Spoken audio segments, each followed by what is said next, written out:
നമസ്കാരം പ്രിയമുള്ളവരെ, global news ഡെസ്കിൻ്റെ ഒരു പുതിയ വാർത്തയിലേക്ക് എല്ലാവരെയും സ്വാഗതം ചെയ്യുന്നു. കഴിഞ്ഞ കുറേ ദിവസങ്ങളായി കേൾക്കുന്ന വാർത്ത തന്നെയാണ്. അതായത് ഒറീസയിൽ ഒരു പാസ്റ്റർ ആക്രമിക്കപ്പെട്ടു. അദ്ദേഹത്തെ ചാണകം തീറ്റാൻ ശ്രമിച്ചു. വളരെ മനുഷ്യത്വരഹിതമാകുന്ന ഈ ഒരു പ്രവൃത്തി നമ്മളെല്ലാം വാർത്തകളിലൂടെ കേട്ടതാണ്. ജനുവരി മാസം 4-ാം തീയതിയാണ് സംഭവം ഉണ്ടാകുന്നത്.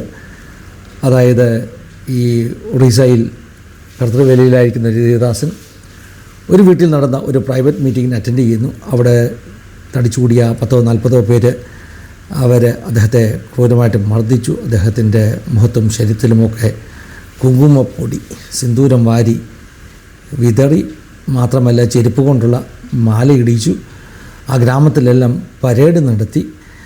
അതിലൊക്കെ അപ്പുറമായിട്ട് ചാണകം തീറ്റാൻ ശ്രമിച്ചു. ഇത് ലോകവ്യാപകമായി ഗ്ലോബലി വലിയ പ്രതിഷേധത്തിന് കാരണമായിരിക്കുകയാണ്.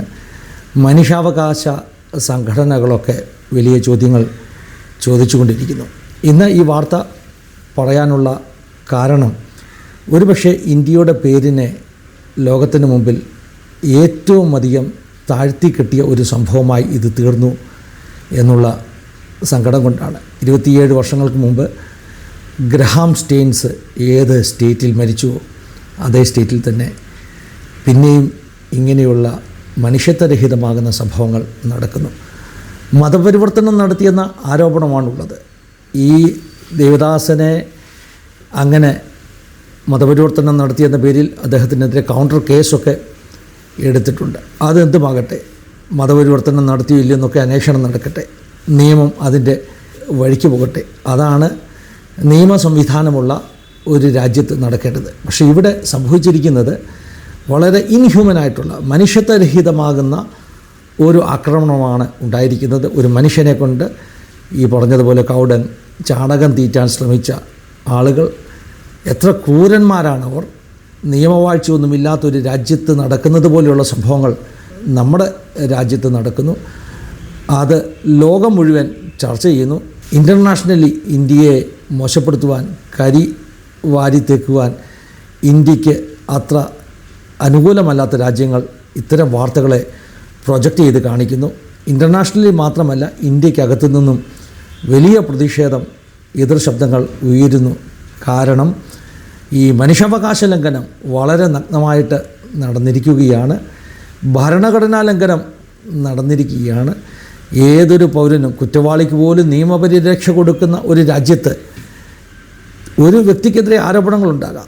അത് കോടതിയിൽ ചെല്ലണം, പോലീസ് നിയമ നടപടികൾ എടുക്കണം. പക്ഷേ ആൾക്കൂട്ടം കൂടി തല്ലി എന്ന് പറയുന്നത് സ്ഥിരമായിട്ട് കേൾക്കുന്ന കഥയാണ്. പക്ഷേ പച്ചചാണകം തീറ്റിച്ചു എന്ന് പറഞ്ഞാൽ അതെത്ര ക്രൂരമാണ്. മേഘാലയ ചീഫ് മിനിസ്റ്റർ കഴിഞ്ഞ ദിവസം ഈ വിഷയത്തിൽ ഒരു വലിയ പ്രസ്താവന ഇറക്കി. കോൺറാഡ് കെ സാങ്മ എന്ന് പറയുന്ന ഇപ്പോഴത്തെ മേഘാലയ ചീഫ് മിനിസ്റ്റർ, അദ്ദേഹം ഒറീസ സ്റ്റേറ്റ് ഗവൺമെൻറ്റിനോട് ആവശ്യപ്പെട്ടിരിക്കുകയാണ് ഈ വിഷയത്തിൽ അന്വേഷണം നടത്തി സത്വര നടപടികൾ എടുക്കണമെന്ന് അദ്ദേഹം ആവശ്യപ്പെട്ടിരിക്കുകയാണ്. ഈ മേഘാലയ ചീഫ് മിനിസ്റ്റർ തന്നെയല്ല, കേരളത്തിൽ നിന്ന് പിണറായി വിജയനും അദ്ദേഹത്തിൻ്റെ എക്സ് അക്കൗണ്ടിൽ, പഴയ ട്വിറ്റർ എക്സ് അക്കൗണ്ടിൽ ഈ വിഷയത്തെക്കുറിച്ച് താൻ ചില കമൻറ്റുകൾ, ചില പ്രസ്താവനകൾ രേഖപ്പെടുത്തി. ഏറ്റവും മനുഷ്യത്വരഹിതമാകുന്ന ഒരു കാര്യമാണ് ഇവിടെ സംഭവിച്ചത്. 27 വർഷങ്ങൾക്ക് മുമ്പ് ഗ്രഹാം സ്റ്റെയിൻസ് കൊല്ലപ്പെട്ടതിന് ശേഷം, അദ്ദേഹത്തിൻ്റെ മക്കളും കൊല്ലപ്പെട്ടതിന് ശേഷം ഇന്നും അതേ ഒറീസയിൽ അതേ തരത്തിലുള്ള മനുഷ്യത്വരഹിതമാകുന്ന എലമെൻറ്റ്സ്, അങ്ങനെയുള്ള ഘടകങ്ങൾ നിലനിൽക്കുന്നു എന്നുള്ളത് ദുഃഖകരമാണ്.